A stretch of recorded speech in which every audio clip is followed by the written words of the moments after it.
Here's the pitch. Swing and a drive. Lifted out to left, it bounces down against the fence. A run scores, that's Marsh. Garrity's flying around third. The throw won't even come into home. It's cut off, and that's a 2 RBI knock for Jake Coonan down the third baseline. The Mariners have doubled up the Whitecaps. It's 4-0 in the bottom of the third. 0-1. Belted, deep right field. Stevens ranges back, but it doesn't matter. It's deep into the trees, and Colin Priest has at long last hit his first home run on Cape Cod. A 2-run shot, and it's 9-1 Brewster in the top of the 9th.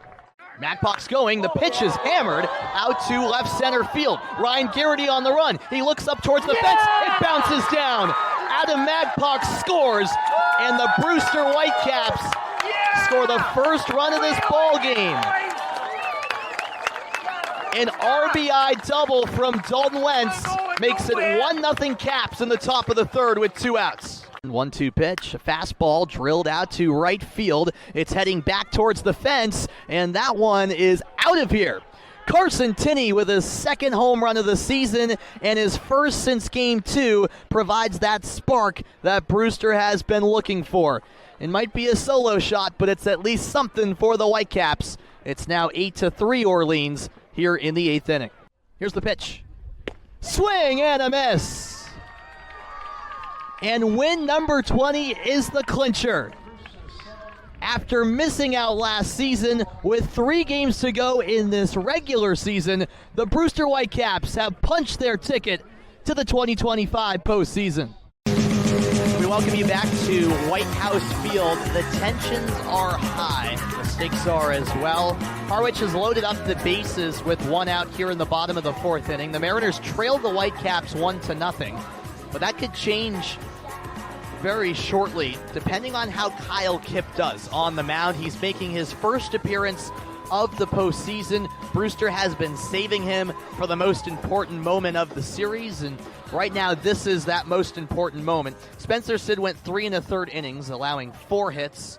No runs so far, but he is responsible for all 3 base runners, 3 walks, and a season-high 7 strikeouts. And Kyle Kipp is put in to go up against his Boston College teammate, Kyle Wolf. You can't really write a better script than this one. He just gave him a smile. He knows that this is a special AB right here for Wolf, and I'm sure it's a special AB to pitch for Kyle Kipp. Kipp made 14 appearances out of the bullpen in the regular season, didn't allow an earned run. The righty hurls one home, and it skips away from Jarrell. And that allows Fultz to spring home. He crosses the plate with no throw from Jarrell, and this game's all tied. It's 1-1. Both runners advance as well. Echeverria on the second, and DeCarlo now at third. And Kipp will take a moment to talk it over with Jarrell. Seemed like there might have been a little bit of miscommunication on that pitch, as Jarrell didn't seem ready for what Kipp was going to throw at Wolf. And the worst part about this whole thing is not only that the game is tied, but the force out is also taken away. Yep. That's no longer a possibility for Brewster. The infield shifts in. Everyone playing with their toes on the grass for Brewster. The count's 1-0 to Kyle Wolf. Kipp glances at second. The pitch. Center cut for a strike. Kipp pitched over 17 innings in the regular season. 5 walks, 17 strikeouts. An all-star for the Whitecaps, who was originally signed as a temporary player. 1-1. And it's popped foul. Off to the right side by Wolf. 1-2 the count. A couple of BC teammates dueling it out on the biggest of stages here in the Cape League playoffs. A tie ball game with runners on second and third and 1 out. Kipp gets the sign he wants, sets at the chest. The righty kicks and delivers. Hit to the right side. It's snatched on a bounce by Lawson. He jogs back to first while keeping an eye on DeCarlo at third. He stays put. A massive second out. That is great infielding from Brendan Lawson. That was perfect. Brewster brought the infield in. Lawson played that ball on a short hop, and instead of just running over to first, made the first check over to third to make sure that DeCarlo wasn't going to run home. It's good baseball IQ from Brendan Lawson, and that sends the infield back for a big second out. Lawson quite literally backpedaled while keeping his eyes set on DeCarlo over at third. Here's Sam Harris, the left-handed batter. First pitch, a heater, and it's upstairs for a ball. Harris, a rising junior at Duke, who went 1 for 4 last night with an RBI. Rather, 2 games ago at White House Field, is back into the lineup after not playing in Game 2. Here's the 1-0, and he fouls it off the chest of Gerald towards the backstop, 1-1.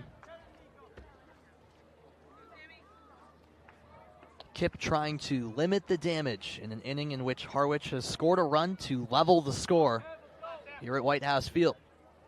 Bottom of the 4th inning. Kip taking his time. The righty fires, and it's up high.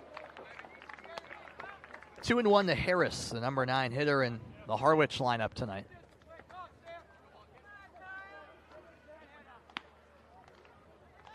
And Kip really is using up most of that time on the pitch clock. It's 20 seconds here on the Cape. It's down to 3 right now. The righty fires. Fastball cut on and missed. That's Kip's go-to, and when it works, it's almost unhittable. 2-2, a chance to end the inning here for Brewster's most dominant reliever all summer long.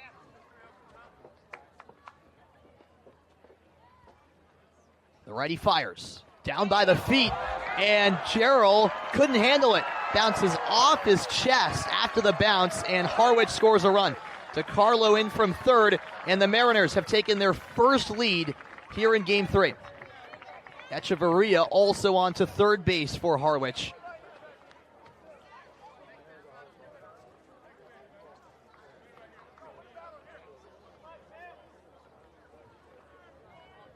Count now full on Harris.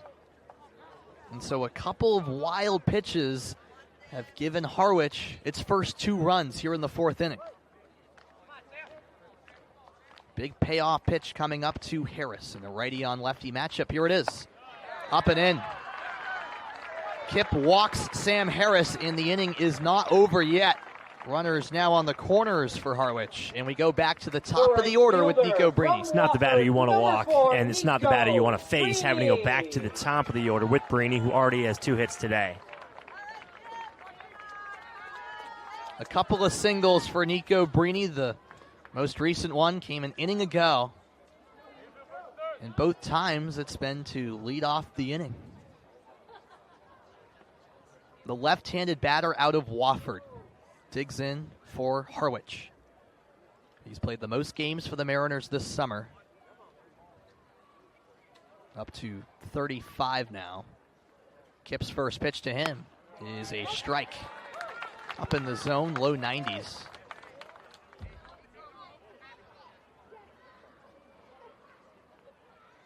Brini now 6 hits in this series. He's been unbelievable. 6 for 12. He's ready for the 0-1 offering. Brini in his low batting stance awaits the pitch, swings at it. It's hit to the right side through the gap.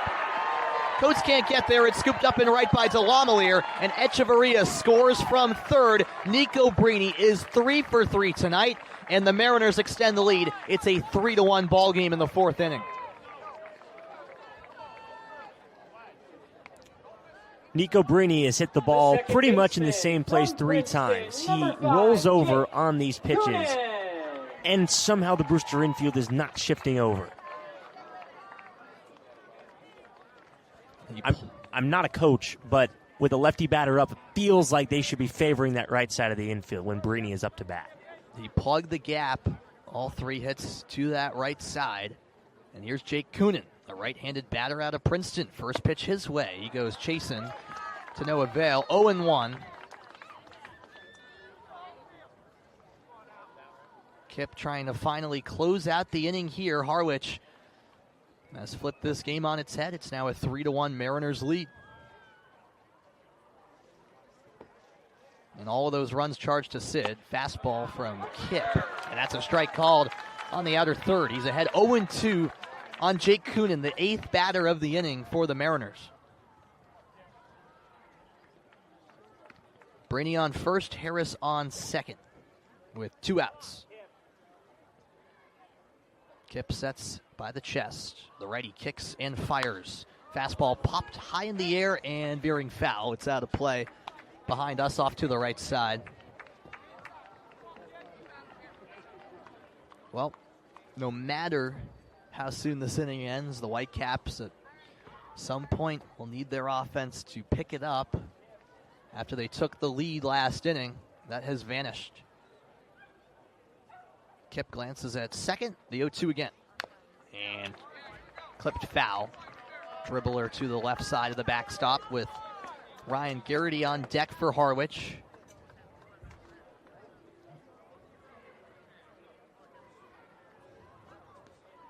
And Kip, again, not in any hurry to set himself on the mound.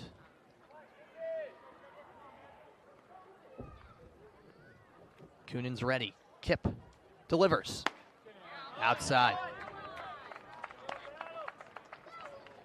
That's ball 1 from the righty out of Boston College. Kunin so far a walk and a strikeout in this game.